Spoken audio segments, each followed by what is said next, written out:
നമസ്കാരം. സ്പോട്ട് ലൈവിലേക്ക് സ്വാഗതം. രാഹുൽ മാങ്കൂട്ടത്തിൽ ഗർഭചിത്രം നടത്താൻ നിർബന്ധിച്ച യുവതി ആരാണ്? ആ യുവതിയെ കണ്ടെത്താനുള്ള നീക്കത്തിലാണ് ക്രൈംബ്രാഞ്ച് സംഘം. രാഹുൽ മാങ്കൂട്ടത്തിനെതിരെ പരാതി ഉന്നയിച്ച യുവതികളുടെ മൊഴി ഇതിന്റെ അടിസ്ഥാനത്തിൽ രേഖപ്പെടുത്താനുള്ള നടപടികൾ ആരംഭിച്ചിട്ടുണ്ട്. രാഹുലിനെതിരെ ഗുരുതര വെളിപ്പെടുത്തൽ നടത്തിയ നടിയും മുൻ മാധ്യമപ്രവർത്തകയുമായ റിനി ആൻ ജോർജ്, ട്രാൻസ് വുമൺ അവന്തിക എന്നിവരുടെ മൊഴിയാകും ആദ്യം രേഖപ്പെടുത്തുക. ഗർഭചിത്രം നടത്താൻ രാഹുൽ നിർബന്ധിച്ച യുവതിയെ കണ്ടെത്താനുള്ള നീക്കവും പോലീസ് തുടങ്ങിയിട്ടുണ്ട്. വിവരങ്ങളുമായി തിരുവനന്തപുരത്ത് നിന്ന് വി അരുൺ ചേരുന്നുണ്ട്. അരുൺ, ഈ പെൺകുട്ടികളെ ശല്യപ്പെടുത്തിയ എന്നതിൻ്റെ അടിസ്ഥാനത്തിലാണ് രാഹുൽ മാങ്കൂട്ടത്തിനെതിരെ ഇപ്പോൾ ക്രൈംബ്രാഞ്ചിൻ്റെ അന്വേഷണം നടക്കുന്നത്. ഇതോടൊപ്പം ഈ ഗർഭചിത്രം നടത്താൻ ശ്രമിച്ചു തുടങ്ങിയ വെളിപ്പെടുത്തൽ നേരത്തെ പുറത്തു വന്നതാണ്. ആ യുവതിയും രാഹുൽ മാങ്കൂട്ടവും തമ്മിലുള്ള ഓഡിയോ സംഭാഷണം അടക്കം പുറത്തു വന്നതാണ്. ഈ വിഷയവും ക്രൈംബ്രാഞ്ചിന്റെ അന്വേഷണ പരിധിയിലുണ്ടോ? ടോം, എന്തുകൊണ്ട് രാഹുൽ മാങ്കൂട്ടത്തിൽ രാജിവെക്കുന്നില്ലെന്ന ചോദ്യത്തിന് കോൺഗ്രസ് നേതാക്കൾ ഒറ്റ സ്വരത്തിൽ പറയുന്ന മറുപടി രാഹുൽ മാങ്കൂട്ടത്തിനെതിരെ പാർട്ടിക്കോ പോലീസിലോ അല്ലെങ്കിൽ കോടതികളിലോ പരാതികളില്ല എന്നുള്ളതാണ്. സർക്കാരും ഇത്രയും നാൾ അത് കാത്തിരുന്നത് അല്ലെങ്കിൽ ആഭ്യന്തര വകുപ്പ് അന്വേഷണത്തിലേക്ക് പോകാതിരുന്നതിന് കാരണവും അതുതന്നെയാണ്. പക്ഷേ ഇപ്പോൾ അതിന് തക്ക തെളിവുകൾ ലഭിച്ചു എന്നൊരു വിവരമാണ് പോലീസിൽ നിന്ന് ലഭിക്കുന്നത്. അതായത് ഇന്നലെ മുഖ്യമന്ത്രി പിണറായി വിജയൻ തന്നെ പറഞ്ഞു കഴിഞ്ഞു, പരാതിയുമായി ആര് വന്നാലും അവർക്ക് പൂർണ്ണ സംരക്ഷണം നൽകും. ആരും ഭയന്ന് പരാതി നൽകാതിരിക്കേണ്ട കാര്യമില്ല. രാഹുലിനെതിരെയുള്ള ആരോപണങ്ങൾ അതീവ ഗുരുതരമാണ്. എന്തൊക്കെയാണ് സർക്കാരും ആഭ്യന്തര വകുപ്പും ഗുരുതരമായി കാണുന്നതെന്നത് കൂടി മുഖ്യമന്ത്രി പിണറായി വിജയൻ വ്യക്തമാക്കിയിരുന്നു. ഒരു യുവതിയെ നിർബന്ധിച്ച് ഗർഭചിത്രത്തിന് നിർബന്ധിക്കുന്നു, അവരതിന് സമ്മർദ്ദം ചെലുത്തുന്നു. മാത്രമല്ല, അതിൽ തയ്യാറായില്ലെങ്കിൽ നിന്നെ കൊല്ലണമെങ്കിൽ ഒരു നിമിഷം പോലും എനിക്ക് വേണ്ടല്ലോ എന്നൊരു കാര്യം കൂടി രാഹുൽ മാങ്കൂട്ടത്തിൽ പറയുന്നുണ്ട്. മുഖ്യമന്ത്രി എടുത്തു പറഞ്ഞൊരു കാര്യം അതാണ്. തീർത്തും ക്രിമിനൽ ബുദ്ധിയോടുള്ള ക്രിമിനൽ പ്രവൃത്തിയാണ് രാഹുലിൻ്റെ ഭാഗത്തുണ്ടായതെന്ന് സംസ്ഥാനത്തെ ആഭ്യന്തര വകുപ്പ് ഭരിക്കുന്ന മുഖ്യമന്ത്രിക്ക് തന്നെ ബോധ്യമുള്ളതാണ്. അവിടെയാണ് ഒരു ചോദ്യം ഉയർന്നത്. ഇരകൾ പരാതി നൽകിയില്ലെങ്കിൽ സർക്കാർ, ഭരണകൂടം, സംവിധാനങ്ങളെല്ലാം വെറുതെ നോക്കിയിരിക്കുമോ? അവിടെ താര ടോജോ എന്ന യൂത്ത് കോൺഗ്രസിൻ്റെ വനിതാ നേതാവ് തന്നെ ചൂണ്ടിക്കാണിച്ചതുപോലെ സംവിധാനങ്ങൾക്ക്, സിസ്റ്റംസ് ഇത് കൃത്യമായി ഇടപെടണ്ടേ? എന്തുകൊണ്ട് ഈ സ്റ്റേറ്റ് ഇതിൽ ഇടപെടാതെ മാറി നിൽക്കുന്നു? ഇരകൾ പരാതി പറഞ്ഞില്ല എന്നതിന് പല കാരണങ്ങളുണ്ടാകാം. ഒരുപക്ഷെ അവർക്ക് ഭയമുണ്ടാകാം.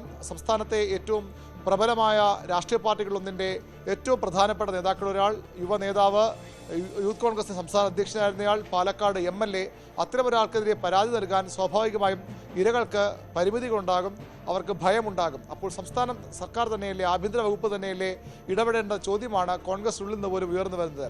ആ ഒരു ഇടപെടലാണ് ഇപ്പോൾ സർക്കാർ നടത്തിയിരിക്കുന്നത്.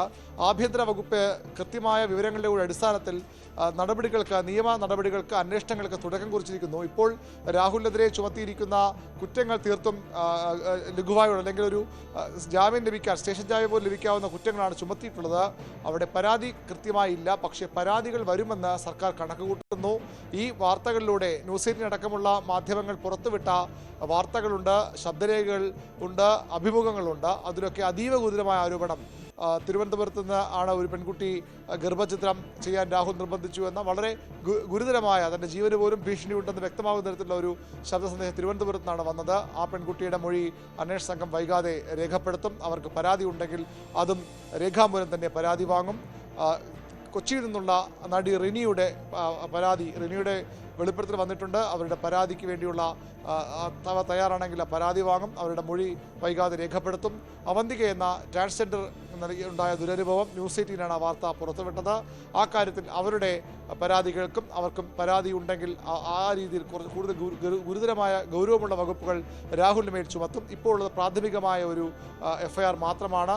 ക്രൈംബ്രാഞ്ച് അന്വേഷണം ഏറ്റെടുക്കാൻ തന്നെ കാരണം ഇത് ഏതെങ്കിലും ഒരു പോലീസ് സ്റ്റേഷനിൽ ഒതുങ്ങി നിൽക്കുന്ന ഒരു കുറ്റമല്ല, സംസ്ഥാനമാകെ വ്യാപിച്ചു കിടക്കുന്നു എന്ന് ആഭ്യന്തര വകുപ്പ് കരുതുന്ന പല ജില്ലകളിൽ നിന്നും ഇതിനകം പരാതി ഉയർന്നു വന്നു കഴിഞ്ഞു.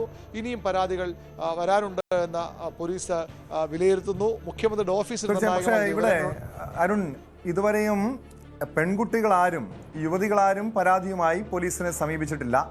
പക്ഷേ രാഹുൽ മാങ്കൂട്ടത്തിനെതിരെ കൃത്യമായ തെളിവുകൾ അത് നേരത്തെ പുറത്തു വന്നിരുന്നു. ഓഡിയോ സംഭാഷണം, വാട്സാപ്പ് ചാറ്റുകളടക്കം പുറത്തു വന്നിരുന്നു. ആദ്യഘട്ടത്തിൽ റിനി ആൻ ജോർജിനെയും അവന്തികയുടെയും മൊഴിയെടുക്കുന്നുണ്ട്. അവർ പരാതി നൽകാൻ തയ്യാറായാൽ ആ കേസുമായി ക്രൈംബ്രാഞ്ചിന് മുന്നോട്ട് പോകാൻ സാധിക്കും. ഇനി പരാതി നൽകാൻ അവർ സന്നദ്ധരല്ലെങ്കിൽ എന്തായിരിക്കും ക്രൈംബ്രാഞ്ചിന്റെ നീക്കം? മാത്രമല്ല, ഇവിടെ ഏറ്റവും പ്രധാനപ്പെട്ട അല്ലെങ്കിൽ ഗുരുതരമായിട്ടുള്ളൊരു ആരോപണം രാഹുൽ മാങ്കൂട്ടത്തിൽ ഉയർന്നു വന്നത് നേരത്തെ അരുൺ സൂചിപ്പിച്ചതുപോലെ ഗർഭചിത്രം നടത്താൻ നിർബന്ധിച്ചു വന്നതാണ്. ആ യുവതിയെ കണ്ടെത്തണം. മാത്രമല്ല ഇവിടെ ഏറ്റവും പ്രധാനമായി ഈ രാഹുലിനെതിരായിട്ടുള്ള പ്രധാനപ്പെട്ട തെളിവ് ഡിജിറ്റൽ തെളിവുകളാണ്. അത് നേരത്തെ പുറത്തു വന്നിരുന്നു. മാത്രമല്ല അതിൻ്റെ ആധികാരികത പരിശോധിക്കണം. അതിനായി ഈ അന്വേഷണ സംഘത്തിൽ സൈബർ വിദഗ്ധരും ഉണ്ടെന്നാണ് മനസ്സിലാക്കുന്നത്, അല്ലേ? തീർച്ചയായിട്ടും ഇവിടെ ഇപ്പോൾ പുറത്തു വന്ന ഡിജിറ്റൽ തെളിവുകൾ മാത്രമാണ്. എല്ലാ സാധ്യതകളും പോലീസ് പരിശോധിക്കുമെന്നാണ് നമുക്ക് മനസ്സിലാക്കാൻ സാധിക്കുന്നത്. കാരണം വളരെ നേരത്തെ നമുക്കറിയാം രാഹുൽ മാങ്കൂട്ടത്തിനെ ഒരു നിസ്സാര കുറ്റത്തിന് വീട്ടിൽ കയറി അറസ്റ്റ് ചെയ്ത പോലീസാണ് പിണറായിയുടെ പോലീസ്. അവിടെ രാഹുലിന് വലിയൊരു രാഷ്ട്രീയ മൈലേജ് അതിലൂടെ ലഭിച്ചിരുന്നു. പക്ഷേ ഇത്തവണ അങ്ങനെ ഒരു നീക്കം സർക്കാരിൻ്റെ ഭാഗത്ത് ഉണ്ടാകില്ല എന്ന് വേണം കരുതാൻ. കൃത്യമായ തെളിവുകൾ ശേഖരിക്കും. ഈ പരാതികൾ വളരെ പ്രധാനപ്പെട്ടതാണ്. ഈ യുവതികളുടെ ആരോപണങ്ങൾക്കപ്പുറത്തേക്ക് അവർ പരാതി ഉറച്ചു നിൽക്കണം. പോലീസ് മൊഴിയെടുക്കുമ്പോൾ അതിലും ആ കാര്യം വ്യക്തമായി തന്നെ പറയണം. അതിലും അപ്പുറത്തേക്ക് ഇനിയും ചില പരാതികൾ വരാനുണ്ട് എന്നുള്ളതാണ്. ഇതിലും ഗുരുതരമായ ഗൗരവമുള്ള ആരോപണങ്ങൾ, ക്രിമിനൽ കുറ്റം രാഹുൽ മാങ്കൂട്ടത്തിൻ്റെ ഭാഗത്ത് ഉണ്ടായിട്ടുണ്ട് എന്ന വിവരം പോലീസിനുണ്ട്, ആഭ്യന്തര വകുപ്പിനുണ്ട്, മുഖ്യമന്ത്രി പിണറായി വിജയനുമുണ്ട്. അതുകൊണ്ട് തന്നെ അത്തരം പരാതികൾ കൂടി ലഭിക്കേണ്ടതുണ്ട്. അതിനുവേണ്ടിയാണ് ഈ അന്വേഷണ സംഘം ഒരുപക്ഷെ ഇന്ന് അന്വേഷണ സംഘത്തെ തീരുമാനിച്ചേക്കാം. വിപുലമായ ഒരു അന്വേഷണ സംഘത്തെ തീരുമാനിക്കും. അതിന് പിന്നാലെ ഈ സൈബർ വിദഗ്ധരെ അടക്കമുള്ളവരുടെ സഹായം തീർച്ചയായും വേണ്ടി വരും. കാരണം സൈബർ കുറ്റകൃത്യങ്ങൾ അടക്കം ഇതിലുണ്ട്. ഫോണിലൂടെയാണ് ഭീഷണിപ്പെടുത്തിയത്. പക്ഷേ അരുൺ, ഇവിടെ കോൺഗ്രസിന്റെ തലമുതിർന്ന നേതാക്കൾ ഉൾപ്പെടെയുള്ളവർ പറയുന്ന പ്രധാനപ്പെട്ട കാര്യം ഈ കേസ് കള്ളക്കേസാണ്, നിലനിൽക്കില്ല. രാഹുലിന് നിയമപരമായി മുന്നോട്ട് പോയാൽ ക്രൈംബ്രാഞ്ചിന്റെ അന്വേഷണം പോലും അപ്രസക്തമാകുമെന്ന് ചൂണ്ടിക്കാണിക്കുന്നവരുണ്ട്. പക്ഷേ ഏതെങ്കിലും യുവതികൾ, അതായത് നേരത്തെ രാഹുൽ മാങ്കൂട്ടത്തിൽ MLA സ്ഥാനം രാജിവെക്കേണ്ടതില്ല എന്ന് കോൺഗ്രസ് നിലപാടെടുക്കാനുള്ള പ്രധാനപ്പെട്ട കാരണം ഒരു പെൺകുട്ടി പോലും പരാതിയുമായി പോലീസിനെ സമീപിച്ചില്ല, പാർട്ടി നേതൃത്വത്തിന് ഈ പരാതി നൽകിയിട്ടില്ല തുടങ്ങിയ വാദങ്ങളായിരുന്നു അവർ ഉന്നയിച്ചത്. പക്ഷേ രാഹുൽ മാങ്കൂട്ടത്തിനെതിരെ ഇവിടെ റിനിയോ അതല്ലെങ്കിൽ അവന്തിക്കോ മറ്റാരെങ്കിലും പരാതിയുമായി മുന്നോട്ട് വന്നാൽ സ്വാഭാവികമായും കേസുണ്ടാകും. അങ്ങനെയെങ്കിൽ രാഹുൽ മാങ്കൂട്ടത്തിനെ സംരക്ഷിക്കാൻ ഈ പാർട്ടി നേതൃത്വത്തിന് കഴിയുമോ? ഈ MLA സ്ഥാനം രാജിവെക്കണമെന്ന ആവശ്യം CPM-ന്റെ ഭാഗത്തുനിന്ന് BJP-യുടെ ഭാഗത്തുനിന്ന് സ്വാഭാവികമായും ഉയർന്നു വരില്ലേ? ടോം, ഏറ്റവും പ്രധാനപ്പെട്ട കാര്യം രാഹുൽ മാങ്കൂട്ടത്തിനെതിരെ എന്തുകൊണ്ട് നടപടി ഉണ്ടാകുന്നില്ല? സംഘടനാ നടപടി ഉണ്ടായിട്ടുണ്ട്. അയാളെ കോൺഗ്രസിൽ നിന്ന് അനിശ്ചിതകാലം സസ്പെൻഡ് ചെയ്തിട്ടുണ്ട്. പക്ഷേ MLA ആണ് രാഹുൽ മാങ്കൂട്ടത്തിൽ. ആ MLA സ്ഥാനത്ത് എന്തുകൊണ്ട് രാജിവെക്കുന്ന ചോദ്യത്തിനാണ് കോൺഗ്രസ് നേതാക്കൾ പറയുന്നത് ഒരു പരാതിയില്ല എന്നുള്ളത്. പക്ഷേ ആ പരാതിയില്ല എന്നതുകൊണ്ട് മാത്രം അതിൽ കഴിയുമോ എന്ന ചോദ്യമാണ് ഇപ്പോൾ ഉയർന്നത്. സ്വാഭാവികമായും ക്രൈംബ്രാഞ്ച് അന്വേഷണം ആരംഭിക്കുമ്പോൾ അല്ലെങ്കിൽ അതിൻ്റെ തലങ്ങളിലേക്ക് അടക്കുമ്പോൾ പരാതി ഉണ്ടാകുമെന്ന് തന്നെ പ്രതീക്ഷിക്കാം. ആ പരാതി കൂടി വന്നാൽ രാഹുലിനെതിരെ ഗുരുതരമായ വകുപ്പുകൾ ചുമത്തി കേസെടുത്താൽ തീർച്ചയായിട്ടും ഇപ്പോൾ കോൺഗ്രസ് നേതൃത്വത്തിൻ്റെ പ്രതിരോധം മതിയാകില്ല. ഇപ്പോൾ രാഹുൽ മാങ്കൂട്ടത്തിൻ്റെ MLA സ്ഥാനം സംരക്ഷിക്കാൻ, അതുവഴി ഒരു ഉപതെരഞ്ഞെടുപ്പ് ഒഴിവാക്കാനും ആ ഉപതെരഞ്ഞെടുപ്പിൽ ഉണ്ടാകാൻ പോകുന്ന രാഷ്ട്രീയ തിരിച്ചടി ഭയന്നുമുള്ള കോൺഗ്രസ് നീക്കങ്ങൾക്ക് അത്ര എളുപ്പമല്ല. കാരണം ഈ ക്രിമിനൽ കേസ് എടുത്താൽ രാഹുലിനെ അറസ്റ്റ് ചെയ്യാൻ പോലീസ് തയ്യാറായാൽ അല്ലെങ്കിൽ ചോദ്യം ചെയ്യാനെങ്കിലും വിളിപ്പിച്ചാൽ ഈ കാര്യങ്ങൾ മാറിമറിയുമെന്ന് ഉറപ്പാണ്. അപ്പോൾ കോൺഗ്രസ് നേതാക്കൾ ഇപ്പോൾ പറയുന്ന പ്രതിരോധം മതിയാകാതെ വരും. രാഹുൽ മാങ്കൂട്ടത്തിൽ എന്ന നേതാവിനെ സംരക്ഷിച്ച് നിർത്താൻ എന്നുള്ളത് ഉറപ്പാണ്. അവിടെയാണ് ഈ സർക്കാരിൻ്റെ അന്വേഷണം വളരെ പ്രധാനപ്പെട്ടതാകുന്നത്. ക്രൈംബ്രാഞ്ച് അന്വേഷണം വളരെ നിർണായകമാകുന്നത്. ഈ യുവതികൾ ഇപ്പോൾ പരാതി പറഞ്ഞിട്ടുള്ള ആളുകൾ രാഹുലിനെതിരെ ഈ വാർത്തകൾക്ക് വേണ്ടി മാത്രമുള്ള പരാതികളാണോ അല്ലെങ്കിൽ വാർത്തകൾ വന്ന മാത്രം പരാതികളാണോ? അതിനപ്പുറത്തേക്ക് രാഹുലിന് കൃത്യമായ ശിക്ഷ ലഭിക്കണം. തങ്ങൾക്ക് ഏറ്റ പീഡനത്തിന്, തങ്ങൾക്ക് ഏറ്റ മാനസിക ആഘാതത്തിന്, ശാരീരിക പീഡനത്തിന് ഒക്കെ രാഹുൽ മാങ്കൂട്ടിനെ കൊണ്ട് മറുപടി പറയിക്കണമെന്ന് ഈ ഇരകൾ തീരുമാനിച്ചാൽ അവിടെ കാര്യങ്ങൾ കുറച്ചുകൂടി സങ്കീർണമാകും, വളരെ സങ്കീർണമാകും രാഹുലിനും കോൺഗ്രസിനും. അപ്പോൾ ഇതുവരെ എന്തുകൊണ്ട് CPM-ന്റെ MLA M മുകേഷ് രാജിവെച്ചില്ല? നേരത്തെ മന്ത്രി AK ശശീന്ദ്രന് ആരോപണം വന്നപ്പോൾ ശശീന്ദ്രൻ രാജിവെച്ചില്ല. അതിനു മുമ്പ് VK ശശിക്കെതിരെ ആരോപണം ഉയർന്നപ്പോൾ എന്തുകൊണ്ട് ശശി MLA സ്ഥാനം രാജിവെച്ചില്ല? തുടങ്ങിയ മുടന്തൻ ന്യായങ്ങൾ അല്ലെങ്കിൽ രാഷ്ട്രീയമായി മാത്രം ഉന്നയിക്കാവുന്ന ആരോപണങ്ങളും മറുപടികളും കൊണ്ട് കോൺഗ്രസിന് പിടിച്ചു നിൽക്കാൻ കഴിയില്ല. കാരണം അത്രയധികം ആരോപണങ്ങളാണ് രാഹുൽ മാങ്കൂട്ടത്തിനെതിരെ ഇതിനകം ഉയർന്നു വന്നിട്ടുള്ളത്. അതിൻ്റെ തീവ്രത ഒന്നുകൂടി വ്യക്തമാക്കുന്ന തരത്തിൽ ഈ മൊഴി മൊഴിയിൽ ഇവർ ഉറച്ചു നിന്നാൽ, പരാതിയുമായി പോലീസിനെയും സർക്കാരിനെ സമീപിച്ചാൽ കാര്യങ്ങൾ കൂടുതൽ സങ്കീർണമാകും. അങ്ങനെ ഒരു നീക്കം ഉണ്ടാകുമെന്ന് തന്നെയാണ് കോൺഗ്രസിനുള്ളിലും ഇപ്പോൾ വിലയിരുത്തുന്നത്. രാഹുൽ മാങ്കൂട്ടത്തിലിനെ സംരക്ഷിക്കുന്നവർക്ക് അപ്പുറത്തേക്ക് രാഹുലിനെ ഇപ്പോൾ എതിർക്കുന്ന, രാഹുൽ രാജിവെക്കണമെന്ന് ആവശ്യപ്പെടുന്നവരാണ് കോൺഗ്രസിൽ ഏറെയും. അതിൽ ഗ്രൂപ്പ് സമവാക്യങ്ങൾ കാരണമുണ്ട്.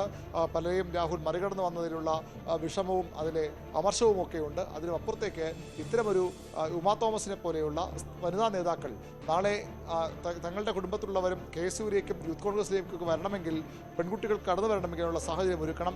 ഇങ്ങനെ ഒരാൾ ഈ പാർട്ടിയുടെ തലപ്പത്തിരിക്കുമ്പോൾ അല്ലെങ്കിൽ നേതൃത്വത്തിലിരിക്കുമ്പോൾ അത് കഴിയില്ല എന്ന് വിചാരിക്കുന്ന വനിതാ നേതാക്കളും പ്രവർത്തകരുമുണ്ട്. അവരൊക്കെ വലിയ സമ്മർദ്ദം ഇതിൽ ചെലുത്തുന്നുണ്ട്. ചില കോൺഗ്രസിൻ്റെ സംഘടനയിലെ ചില പ്രധാനപ്പെട്ട നേതാക്കളുടെ കുടുംബാംഗങ്ങൾക്ക് നേരെ മോശമായി രാഹുൽ പെരുമാറിയെന്ന ആരോപണമുണ്ട്.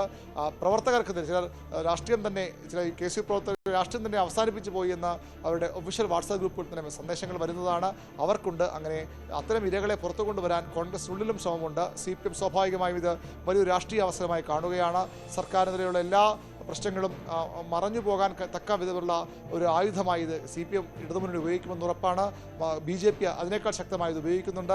അവർക്കും വലിയ രാഷ്ട്രീയ ലക്ഷ്യങ്ങളുണ്ട്. അതുകൊണ്ട് തന്നെ തീർച്ചയായും അരുൺ സൂചിപ്പിച്ചതുപോലെ കോൺഗ്രസിനെ സംബന്ധിച്ച് ഏറെ പ്രതിരോധത്തിലായിരിക്കുന്ന സാഹചര്യമുണ്ട്. പക്ഷേ അരുൺ നേരത്തെ സൂചിപ്പിച്ചു, ഈ ഗർഭചിത്രം നടത്താൻ രാഹുൽ നിർബന്ധിച്ചു എന്നതിൻ്റെ കൃത്യമായ തെളിവുകൾ, ഓഡിയോ സംഭാഷണം പുറത്തു വന്നതാണ്. ആ യുവതിയിലേക്കാണ് സ്വാഭാവികമായി ഇനി ആ യുവതി ആരാന്ന് കണ്ടെത്തണം. ആ യുവതിയെ കണ്ടെത്തിയാൽ മൊഴിയെടുക്കും. അവർ മൊഴിയും ഈ പറയുന്ന രാഹുൽ മാങ്കുട്ടത്തിനെതിരെ പരാതി നൽകാൻ തയ്യാറാകുമോ? അവർ പരാതിയിൽ ഉറച്ചു നിൽക്കുമ്പോൾ തന്നെയാണ് അറിയേണ്ടത്. സ്വാഭാവികമായും ആ യുവതി ആരെന്ന കാര്യത്തിൽ അന്വേഷണ സംഘത്തിന് അല്ലെങ്കിൽ പോലീസിന് കൃത്യമായ വിവരമുണ്ട്. അവർ ഇതിനകം തന്നെ ആ പെൺകുട്ടിയെ തിരിച്ചറിഞ്ഞ് കഴിഞ്ഞിട്ടുണ്ട്. ഇനി അവരുടെ മൊഴിയെടുക്കുക ഏറ്റവും പ്രധാനപ്പെട്ട കാര്യമാണ്. സ്വാഭാവികമായും ഇത്തരം ആരോപണം വന്ന സ്ഥിതിക്ക് അവരുടെ മൊഴിയെടുക്കാം. അത് നിയമപരമായി തന്നെ പോലീസിന് അധികാരവും അവകാശവുമുണ്ട്. അതിനും അപ്പുറത്തേക്ക് ആ പെൺകുട്ടി ഈ രാഹുൽ മാങ്കൂട്ടത്തെ നടപടി വേണം, ശിക്ഷിക്കപ്പെടണം എന്നൊരു ഉറച്ച മനസ്സോടെ നിന്നാൽ കാര്യങ്ങൾ വലിയ സങ്കീർണതയിലേക്ക് നീങ്ങും, പ്രശ്നത്തിലേക്ക് നീങ്ങും. അങ്ങനെ ഉണ്ടാകുമെന്നാണ് പോലീസ് കരുതുന്നത്. ഒരുപക്ഷെ പോലീസ് ഇതിനകം തന്നെ ആ കുട്ടിയെ ബന്ധപ്പെട്ടിരിക്കണം. രഹസ്യമായൊക്കെ രഹസ്യാന്വേഷണ വിഭാഗവുമൊക്കെ ഇതിനകം ആ പെൺകുട്ടിയുടെ കൃത്യമായ വിവരങ്ങളൊക്കെ ശേഖരിച്ചിരുന്നു. പല ആളുകൾ രാഹുൽ മാങ്കൂട്ടത്തിന് വേണ്ടി ഈ പെൺകുട്ടിയെ കുടുംബത്തെയും ഒക്കെ സ്വാധീനിക്കാൻ ശ്രമിച്ചു എന്ന തരത്തിലുള്ള ചില സൂചനകളൊക്കെ ദിവസങ്ങളിലൊക്കെ പുറത്തു വന്നിരുന്നു. അതുകൊണ്ട് തന്നെ അവരെ കൃത്യമായി ട്രേസ് ചെയ്തിട്ടുണ്ട്. ഇനി അവർ ഈ മൊഴിയിൽ ഉറച്ചു നിൽക്കുക അല്ലെങ്കിൽ അവരുടെ മൊഴി രേഖപ്പെടുത്തുക എന്നാണ് പോലീസിന്റെ ഏറ്റവും വലിയ വെല്ലുവിളി. അതുകൂടി സാധ്യമായാൽ ഒരുപക്ഷെ കാര്യങ്ങൾ കുറെ കൂടി പ്രശ്നത്തിലേക്ക് നീങ്ങും. രാഹുൽ മാങ്കൂട്ടത്തിനും കോൺഗ്രസിനും പിടിച്ചു നിൽക്കാൻ കഴിയാത്ത തരത്തിലുള്ള വലിയൊരു പ്രതിസന്ധിയിലേക്ക് കാര്യങ്ങൾ വൈകാതെ നീങ്ങും. അതുണ്ടാകുമ്പോൾ തന്നെയാണ് ആഭ്യന്തര വകുപ്പിൽ നിന്ന് ലഭിക്കുന്ന സൂചനകൾ. മുഖ്യമന്ത്രി തന്നെ പറഞ്ഞത് ഇത് ഒരാളിൽ നിൽക്കുമോ, വേറെ മറ്റാരെയൊക്കെ ഇത് ബാധിക്കാൻ പോകുന്ന കാര്യമൊക്കെ ഇനി അറിയേണ്ടതുണ്ട് എന്ന് മുഖ്യമന്ത്രി തന്നെ പറയുമ്പോൾ സ്വാഭാവികമായും എന്തൊക്കെയോ വിവരങ്ങൾ ആഭ്യന്തര വകുപ്പിലുണ്ട്. അതുവഴി മുഖ്യമന്ത്രിക്കും അതിൻ്റെ ഓഫീസിലുമുണ്ട്. വളരെ കൃത്യമായി അവർ നിരീക്ഷിക്കുന്നുണ്ട്. വലിയൊരു രാഷ്ട്രീയ അവസരമായി കൂടി അവർ ഇത് കാണുന്നു എന്ന് ഉറപ്പാണ്. പ്രത്യേകിച്ച് രാഹുൽ മാങ്കൂട്ടത്തിൽ CPM ഉണ്ടാക്കിയിട്ടുള്ള തലവേദനകൾ, CPM നേതാക്കൾക്ക് നടത്തിയിട്ടുള്ള പരിധി കടന്ന വിമർശനങ്ങളൊക്കെ രാഹുൽ മാങ്കൂട്ടത്തിന് വ്യക്തിപരമായി തന്നെ CPM നേതാക്കൾക്ക് ഒരു ശത്രുത തോന്നാൻ കാരണമാണ്. അതിനുമപ്പുറത്തേക്ക് രാഷ്ട്രീയമായി കോൺഗ്രസിനെ അടിക്കാൻ കിട്ടുന്ന, പ്രത്യേകിച്ച് തദ്ദേശ തെരഞ്ഞെടുപ്പ് ആഴ്ചകൾക്കപ്പുറം സംഭവിക്കാനിരിക്കുന്നു, നിയമസഭാ തെരഞ്ഞെടുപ്പ് മാസങ്ങൾക്കപ്പുറം വരാനിരിക്കുന്നു. ആ സാഹചര്യത്തിൽ ഏറ്റവും നല്ലൊരു ആയുധമായി ഭരണപക്ഷത്തെ നിശബ്ദമാക്കാനുള്ള 15-ാം തീയതി സെപ്റ്റംബർ 15 നിയമസഭാ സമ്മേളനം ആരംഭിക്കും. നമുക്കറിയാം, തദ്ദേശ തെരഞ്ഞെടുപ്പിന് തൊട്ട് മുമ്പുള്ള ഒരു സമ്മേളനം സ്വാഭാവികമായും സർക്കാരിനെതിരെ ആഞ്ഞടിക്കാനുള്ള, സർക്കാരിനെതിരെയുള്ള കുറ്റപത്രം അവതരിപ്പിക്കാനുള്ള വേദിയെ പ്രതിപക്ഷം മാറ്റേണ്ടതായിരുന്നു. പക്ഷേ ഇപ്പോൾ അവിടെ പ്രതിപക്ഷം അങ്ങേയറ്റം പ്രതിരോധത്തിൽ തങ്ങളുടെ നിയമസഭാ കക്ഷിയിലെ ഒരു MLA മാറ്റി നിർത്തി വരേണ്ട ഒരു അവസ്ഥയുണ്ട്. അതാണ് അരുൺ സൂചിപ്പിച്ചതുപോലെ പ്രതിപക്ഷം പ്രതിരോധത്തിലായിരിക്കുന്ന സാഹചര്യം, പ്രത്യേകിച്ചും തദ്ദേശ തെരഞ്ഞെടുപ്പ് വരാനിരിക്കുന്ന പശ്ചാത്തലത്തിൽ രാഹുൽ മാങ്കൂട്ടത്തിനെതിരായിട്ടുള്ള നടപടികൾ, കേസും നടപടികളും എങ്ങനെ ആയിരിക്കും UDF നേതൃത്വം, കോൺഗ്രസ് നേതൃത്വം ഇനി പ്രതിരോധിക്കുക എന്നതാണ് ഇനി കണ്ടറിയേണ്ടത്. നടി ലക്ഷ്മി മേനോൻ പ്രതിയായ തട്ടിക്കൊണ്ടുപോകൽ കേസിൽ അറസ്റ്റിലായ മിഥുൻ ക്രിമിനൽ പശ്ചാത്തലമുള്ളയാളെന്ന് പോലീസ്. 2023 തൃശ്ശൂരിൽ നടന്ന സ്വർണ്ണക്കവർച്ച കേസിലും മിഥുൻ പ്രതിയാണ്. മറ്റ് പ്രതികളുടെ പശ്ചാത്തലം പോലീസ് അന്വേഷിച്ചു വരികയാണ്. കേസിൽ ലക്ഷ്മി മേനോന്റെ അറസ്റ്റ് ഹൈക്കോടതി തടഞ്ഞിരുന്നു. ആവശ്യമെങ്കിൽ നടിയെ ചോദ്യം ചെയ്യുമെന്ന് പോലീസ് വ്യക്തമാക്കിയിട്ടുണ്ട്. ബാറിനുണ്ടായ സംഘർഷത്തെ തുടർന്ന് നടി ഉൾപ്പെടുന്ന സംഘം തട്ടിക്കൊണ്ടുപോയി മർദ്ദിച്ചെന്നായിരുന്നു IT ജീവനക്കാരൻ്റെ പരാതി. വിവരങ്ങളുമായി കൊച്ചിയിൽ നിന്ന് ഡാനി ഇപ്പോൾ ചേരുന്നുണ്ട്. ഡാനി, നിലവിൽ ഈ നടി ലക്ഷ്മി മേനോന്റെ അറസ്റ്റ് കോടതി തടഞ്ഞിട്ടുണ്ട്, പക്ഷേ ചോദ്യം ചെയ്യുമെന്ന് വ്യക്തമാക്കിയിരിക്കുന്നു. അതിനിടെയാണ് ഇവരോടൊപ്പം അറസ്റ്റിലായ ഈ കേസുമായി ബന്ധപ്പെട്ട അറസ്റ്റിലായ മിഥുനുമായി ബന്ധപ്പെട്ട ചില വിവരങ്ങൾ പുറത്തു വന്നത്. ഒരു ക്രിമിനൽ പശ്ചാത്തലമുള്ള വ്യക്തിയാണ്, മുൻപ് ഒരു സ്വർണ്ണ കവർച്ചാ കേസിലെ പ്രതിയാണ്. എന്താണ് ഈ ലക്ഷ്മി മേനോനും ഈ മിഥുനും, ഈ കേസിലെ പ്രതിയായിട്ടുള്ള മിഥുനും തമ്മിലുള്ള ബന്ധം? എങ്ങനെയാണ് അവർ അവിടെ എത്തിയത്? എന്തിനായിരുന്നു എത്തിയത്? ഇക്കാര്യങ്ങളിൽ വ്യക്തത വന്നിട്ടുണ്ടോ?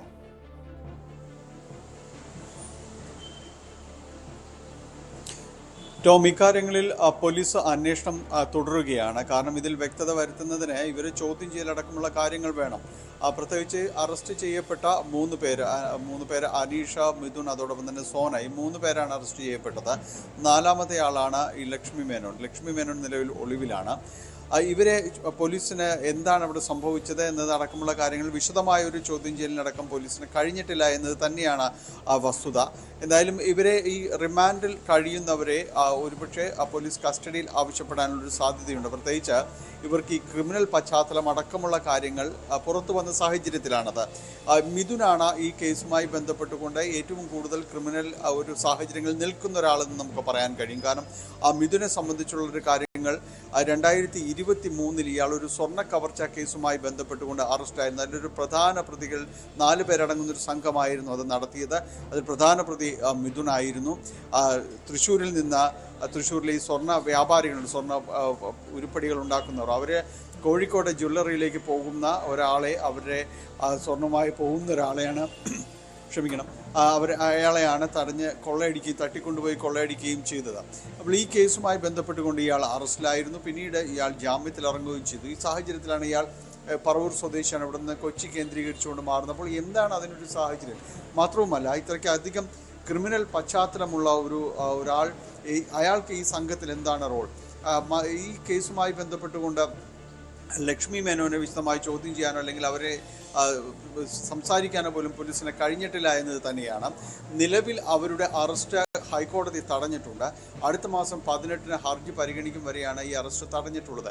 പോലീസ് നിലവിൽ ആലോചിക്കുന്നത് ഇവരെ നോട്ടീസ് നൽകി വിളിച്ചു വരുത്തണമോ എന്നതടക്കമുള്ള കാര്യങ്ങളിൽ കൂടിയാലോചനകൾ നടക്കുന്നുണ്ട്. പ്രത്യേകിച്ച് ഈ ഒരു സംഘവുമായി ഇവർക്ക് എന്താണ് ബന്ധം, ഇവരവിടെ എന്തെല്ലാം പ്രശ്നങ്ങൾ ഉണ്ടാക്കി എന്നതടക്കമുള്ള കാര്യങ്ങൾ പരിശോധിക്കുകയാണ്. അപ്പോൾ ഈ കാര്യങ്ങളെല്ലാം തെളിയണമെങ്കിൽ ഇവരെ ചോദ്യം ചെയ്യേണ്ടതുണ്ട്. എന്തായാലും പോലീസ് ഈ ഹർജി എതിർത്തുകൊണ്ട് ഇവരെ ചോദ്യം ചെയ്യുന്ന അടക്കമുള്ള കാര്യങ്ങൾ കോടതിയിൽ ചൂണ്ടിക്കാണിക്കാനിരിക്കുകയാണ്. കോടതി ഇക്കാര്യത്തിൽ എന്തു പറയുന്നു എന്നതെല്ലാം തന്നെ ഇതിനെ ആശ്രയിച്ചിരിക്കും. ഒരുപക്ഷെ അവർക്ക് ഇളവ് നൽകുകയാണ്, അവർക്ക് മുൻകൂർ ജാമ്യം അടക്കമുള്ള കാര്യങ്ങൾ അനുവദിക്കുകയോ എന്നുള്ള കാര്യങ്ങളെല്ലാം തന്നെ കോടതിയെ ആശ്രയിച്ചാണ് നിൽക്കുന്നത്. അതിനു മുൻപ് ഈ കോടതിയിൽ ഈ നടപടിക്രമങ്ങൾ തുടരുന്നതിനിടയിൽ ഇവരെ വിളിച്ചു വരുത്തണമോ എന്ന കാര്യത്തിലും 2 അഭിപ്രായമുണ്ട്. ഏതായാലും ഇത്തരം കാര്യങ്ങൾ അന്വേഷിച്ച് പോവുകയാണ്. പക്ഷെ അപ്പോഴും വളരെ ദുരൂഹമായി തുടരുന്നത് ഈ സംഘത്തിൽ ഈ ലക്ഷ്മി മേനോന് എന്താണ് കാര്യമെന്നതാണ്. ഈ ഒരു നടിയാണ്, അറിയപ്പെടുന്ന ഒരാളാണ്, അവർക്ക് ഇത്തരം ക്രിമിനൽ പശ്ചാത്തലമുള്ള ആളുകളുമായിട്ടുള്ള ഒരു ബന്ധവും കാര്യങ്ങളും എല്ലാം തന്നെ ചോദ്യം ചെയ്യപ്പെടുന്നൊരു സാഹചര്യമാണ്. ഈ ബാറിൽ പരസ്യമായി അടിയുണ്ടാക്കുന്ന രീതിയിലേക്ക് വന്നു. നമുക്ക് ആ ദൃശ്യങ്ങളിൽ കാണാൻ അറിയാം. ഈ വാഹനം തടയുന്നു, അകത്തിരിക്കുന്ന ആളെ ചീത്ത വിളിക്കുന്ന അടക്കമുള്ള കാര്യങ്ങൾ ഉണ്ടാകുന്നു. പിന്നീടാണ് നോർത്ത് പാലത്തിന് വെച്ച് ആ വാഹനം വീണ്ടും തടഞ്ഞു നിർത്തി അതിൽ നിന്ന് ആളെ വലിച്ചിറക്കിയാണ് ഈ മിഥുനും സംഘവും കൊണ്ടുപോകുന്നത്. അതിനുശേഷം മർദ്ദിച്ച് അവശനാക്കിയ ശേഷം വഴിയിൽ ഇറക്കി വിടുകയായിരുന്നു. അപ്പോൾ ഇത്തരം കാര്യങ്ങൾ ചെയ്യുന്ന വലിയ ക്രിമിനൽ സംഘങ്ങളുമായിട്ട് ഇവർക്ക് എന്താണ് ബന്ധം എന്നതടക്കമെല്ലാമാണ് പോലീസ് പരിശോധിക്കുന്നത്. വ്യക്തമായ രീതിയിലുള്ള ഒരു അന്വേഷണത്തിലേക്ക് അടക്കം കടക്കുകയാണ്. അതിൽ ഹൈക്കോടതി ഇളവ് നടി ഹൈക്കോടതി നൽകിയ ഹർജിയിൽ ചൂണ്ടിക്കാണിച്ചത് പരാതിക്കാരൻ ലൈംഗിക അധിക്ഷേപ പരാമർശം നടത്തി തുടങ്ങിയ ഗുരുതരമായിട്ടുള്ള ആരോപണം ഈ പരാതിക്കാരനെതിരെ ഉണ്ട്. കുറ്റകൃത്യത്തിൽ തനിക്ക് യാതൊരു പങ്കുമില്ല, ബന്ധമില്ല എന്നാണ് ഈ നടി കോടതി നൽകിയ ഹർജിയിൽ ചൂണ്ടിക്കാണിച്ചിരിക്കുന്നത്.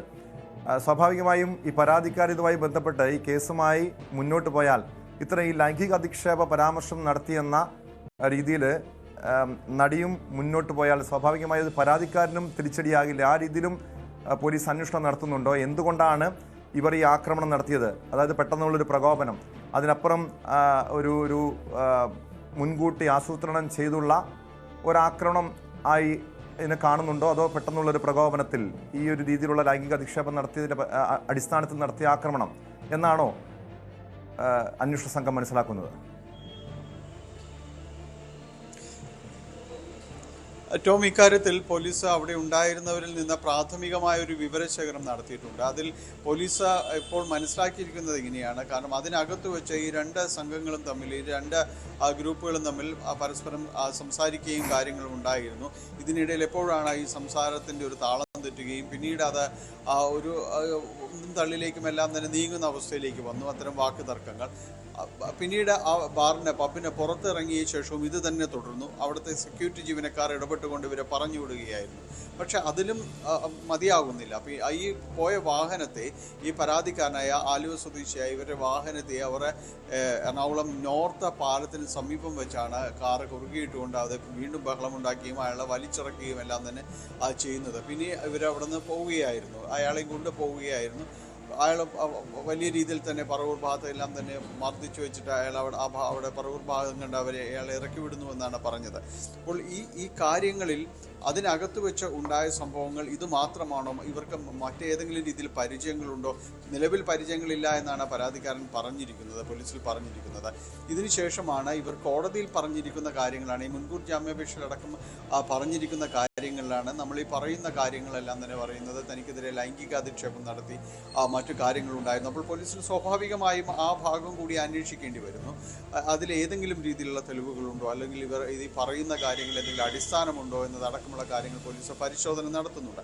എന്തായാലും ഈ മുൻകൂർ ജാമ്യം പരിഗണിക്കുന്ന ആ സമയത്ത് തന്നെ പോലീസ് അവരുടെ ഈ കാര്യങ്ങളിലുള്ള അന്വേഷണത്തിൻ്റെ അവരുടെ ഫൈൻഡിങ്സ് കൂടി അന്ന് കോടതിയിൽ സമർപ്പിക്കപ്പെടും. എന്തായാലും അതുവരെയും അറസ്റ്റ് ചെയ്യില്ല, രേഖപ്പെടുത്തേണ്ടതില്ല എന്നാണ് പോലീസിന് നൽകിയിരിക്കുന്ന നിർദ്ദേശം.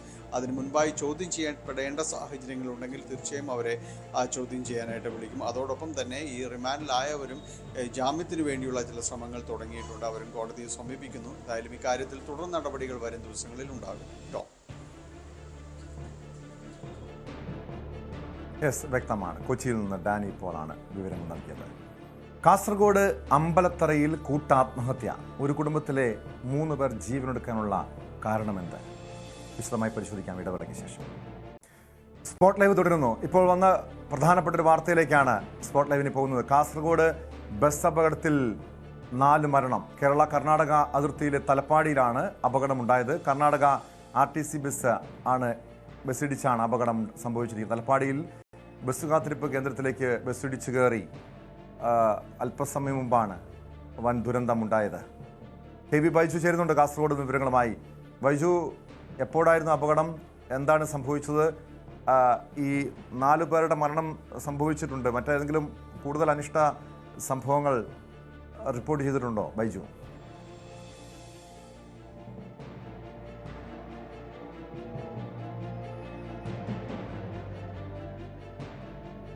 ബൈജു, എപ്പോഴായിരുന്നു അപകടം?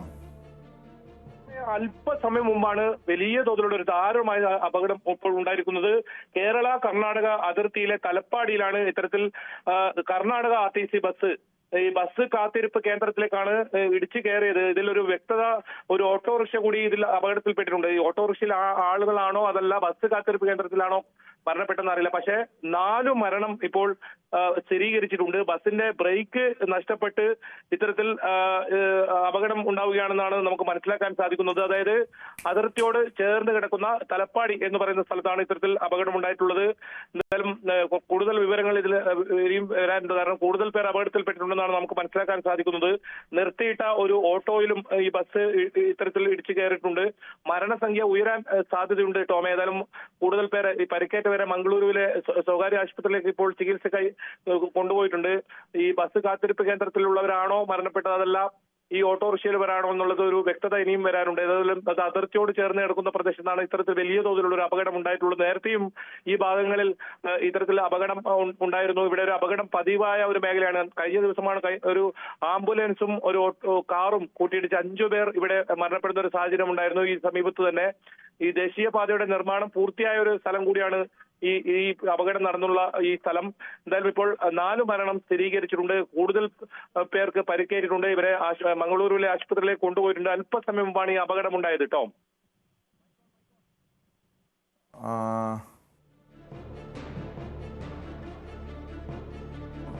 ബൈജു, ഇവിടെ എങ്ങനെയാണ് ഈ അപകടം സംഭവിച്ചതെന്ന് ഇപ്പോഴും വ്യക്തമായിട്ടില്ല അല്ലെ? ഇവിടെ ഈ ബസ് കാത്തിരിപ്പ് കേന്ദ്രത്തിൽ നിൽക്കുകയായിരുന്ന ആളുകളിലേക്കാണ് ഈ ബസ് ഇടിച്ചു കയറിയതെന്ന് പറയുന്നു.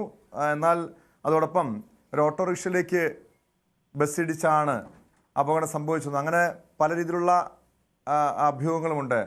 എന്താണ് യഥാർത്ഥത്തിൽ സംഭവിച്ചതെന്ന് വ്യക്തമായിട്ടുണ്ടോ? എന്താണ് നാട്ടുകാരും പോലീസുമൊക്കെ പറയുന്നത്? ഇപ്പോൾ അവിടെ ഈ 4 പേരുടെയും മൃതദേഹം അവിടെ സംഭവ സ്ഥലത്ത് നിന്ന് മാറ്റിയിട്ടുണ്ടോ?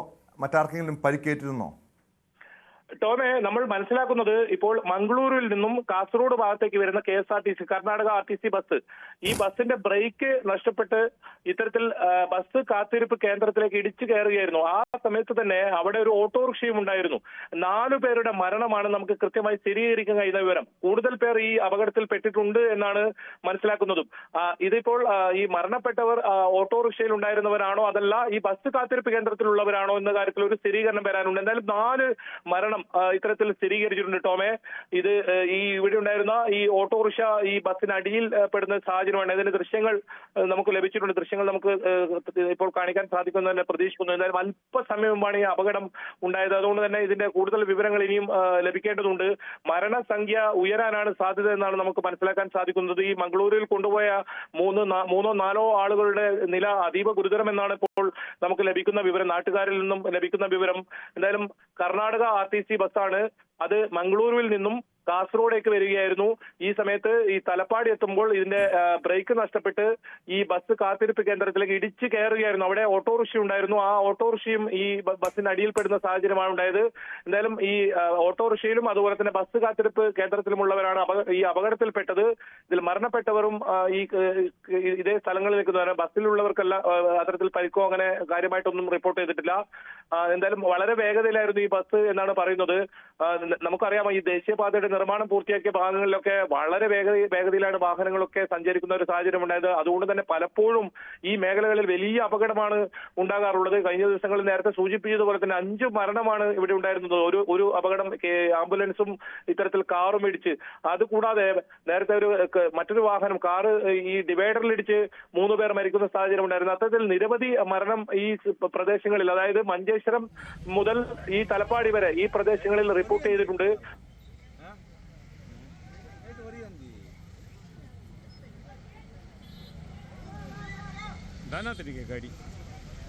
യെസ് ബൈജു, ഇപ്പോൾ ആ സംഭവ സ്ഥലത്തെ ദൃശ്യങ്ങളാണ് പ്രേക്ഷകർ കാണുന്നത്.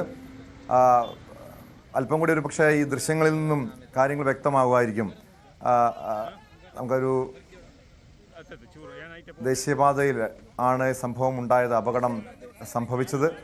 ഒരു ഓട്ടോറിക്ഷ പൂർണ്ണമായും തകർന്നു കിടക്കുന്ന ദൃശ്യങ്ങളിൽ കാണാം.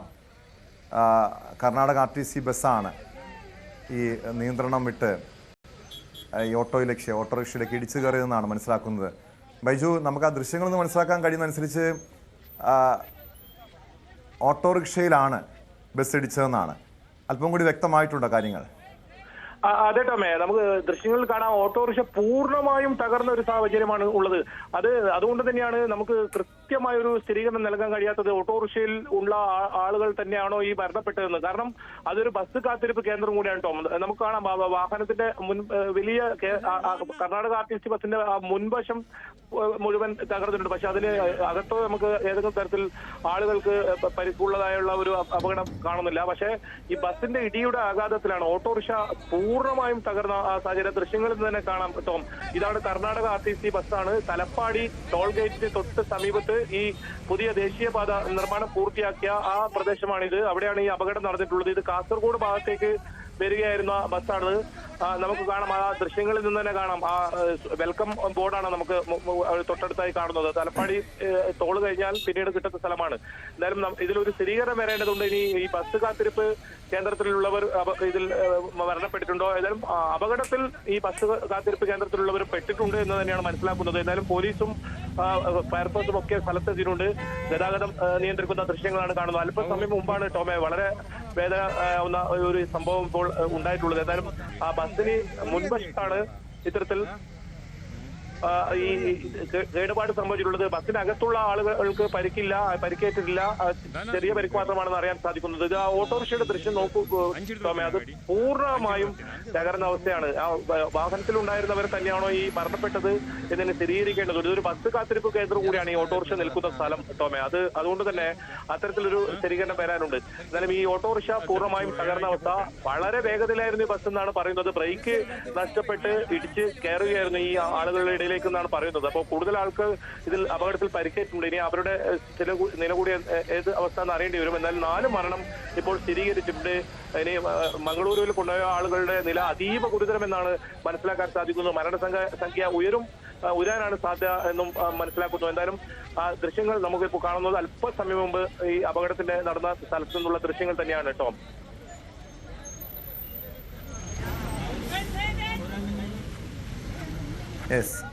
വ്യക്തമാണ്. കാസർഗോഡ് നിന്ന് KB ബൈജുവാണ് വിവരങ്ങൾ നൽകിയത്. തലപ്പാടിയിലാണ് ദാരുണമായ സംഭവം ഉണ്ടായത്. നിയന്ത്രണം വിട്ട കർണാടക RTC ബസ് ഓട്ടോറിക്ഷയിലേക്ക് ഇടിച്ചു കയറി അപകടം സംഭവിക്കുകയായിരുന്നു. 4 പേർ സംഭവ സ്ഥലത്ത് വെച്ച് തന്നെ മരിച്ചു. ഓട്ടോറിക്ഷ പൂർണ്ണമായും തകർന്നിട്ടുണ്ട്. എന്താണ് അപകടത്തിൻ്റെ കാരണമെന്ന് വ്യക്തമായിട്ടില്ല. കാസർഗോഡ് അമ്പലത്തറയിൽ കൂട്ടാത്മഹത്യ. ഒരു കുടുംബത്തിലെ 3 പേർ ജീവനൊടുക്കി. അമ്പലത്തറ സ്വദേശികളായ ഗോപി, ഭാര്യ ഇന്ദിര, മകൻ രഞ്ജേഷ് എന്നിവരാണ് മരിച്ചത്. മറ്റൊരു മകൻ രാകേഷ് ഗുരുതരാവസ്ഥയിൽ പരിയാരം മെഡിക്കൽ കോളേജ് ആശുപത്രിയിൽ ചികിത്സയിലാണ്. സാമ്പത്തിക ബാധ്യതയാണ് ആത്മഹത്യ കാരണമെന്നാണ് പ്രാഥമിക നിഗമനം. വിവരങ്ങളുമായി KB ബൈജു ചേരുന്നുണ്ട്. ബൈജു, ഇത് എന്താണ് ഈ ആത്മഹത്യ കാരണമെന്ന് വ്യക്തമായിട്ടുണ്ടോ? ആത്മഹത്യക്കുറിപ്പ് മറ്റെവിടെ നിന്ന് കണ്ടെത്തിയിട്ടുണ്ടോ? ടോമെ, ഇതിൽ മരണകാരണം സാമ്പത്തിക ബാധ്യത എന്നാണ് പ്രാഥമികമായി നമുക്ക് ലഭിക്കുന്ന ഒരു സൂചന. പക്ഷേ അതിൽ ഒരു കുറച്ച് അവ്യക്തത കൂടി ഉണ്ട്. അത് പോലീസ് അന്വേഷണം ഇപ്പോൾ നടക്കുന്നു. എന്തായാലും കാസർഗോഡ് ജില്ലയെ സംബന്ധിച്ചിടത്തോളം ഇന്ന് വളരെ വേദനാജനകമായ ഇത്തരത്തിൽ അപകടം ഇപ്പോൾ അല്പസമയം മുമ്പാണ് നമ്മൾ ഈ കർണാടക RTC ബസ് ഇടിച്ച് 4 മരണമെന്ന് റിപ്പോർട്ട് ചെയ്തത്. ഇത് ഇന്ന് രാവിലെ തന്നെ നേരം പുലർന്നത് തന്നെ ഇത്തരത്തിൽ ഒരു അപകട വാർത്തയുമായാണ്, ഇത്തരത്തിലുള്ള ഒരു ആത്മഹത്യാ വാർത്തയുമായാണ്. 3 പേർ, അതായത് ഒരു കുടുംബത്തിലെ 3 പേരും മരിച്ചു. ഒരാൾ ഗുരുതരാവസ്ഥയിൽ, ഒരു മകൻ ഇപ്പോൾ പരിയാരം മെഡിക്കൽ കോളേജിലുമുണ്ട്. ഇത് ഒണ്ടാം പുളിക്കാൽ എന്ന് പറയുന്ന സ്ഥലത്തെ ഗോപി, ഇദ്ദേഹത്തിന്റെ ഭാര്യ ഇന്ദിര, മകൻ രാജേഷ് എന്നിവരാണ് ഈ ആസിഡ് കുടിച്ച് ഇത്തരത്തിൽ ജീവനൊടുക്കിയത്.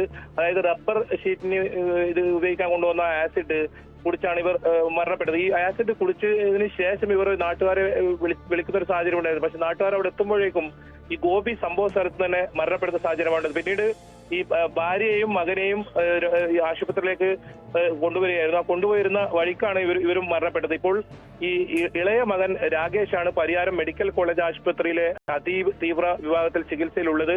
എന്നാലും ഇയാൾക്ക് നേരത്തെ ഈ പറക്കളായി ചെമ്മൻകോട്ട് എന്ന് പറയുന്ന സ്ഥലത്തൊരു സ്റ്റേഷനറി കട ഉണ്ടായിരുന്നു. അത് ഈ കോവിഡ് കാലത്തൊക്കെ വലിയ തോതിലുള്ള ബുദ്ധിമുട്ട് വന്നതിന് ശേഷം പിന്നീട് അടച്ചുപൂട്ടുന്ന ഒരു അവസ്ഥയാണ് ഉണ്ടായതെന്ന് പറയുന്നു.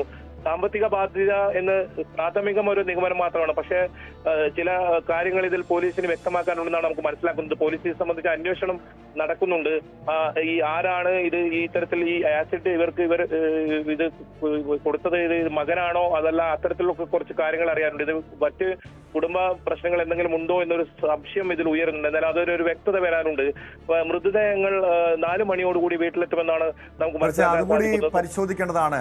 അങ്ങനെ ഒരു എന്തെങ്കിലും പ്രശ്നങ്ങൾ ഇവരുടെ വീട്ടിൽ ഉണ്ടായിരുന്നോ? ഈ കുടുംബത്തിൽ എന്തെങ്കിലും കുടുംബാംഗങ്ങൾ തമ്മിൽ, ഈ മാതാപിതാക്കളും മക്കളും തമ്മിൽ എന്തെങ്കിലും പ്രശ്നങ്ങൾ ഉണ്ടായിരുന്നോ? അതോ ഈ സാമ്പത്തിക ബാധ്യത തന്നെയാണ് ഈ ആത്മഹത്യയിലേക്ക് നയിച്ചതെന്ന് വ്യക്തമാകുന്ന രീതിയിൽ എന്തെങ്കിലും തെളിവുകൾ, അതല്ലെങ്കിൽ നാട്ടുകാർ അതുമായി ബന്ധപ്പെട്ട എന്തെങ്കിലും വിവരങ്ങൾ പോലീസ് നൽകിയിട്ടുണ്ടോ? മറ്റ് സാധ്യതകളും പോലീസ് പരിശോധിക്കുന്നുണ്ടോ ബൈജു?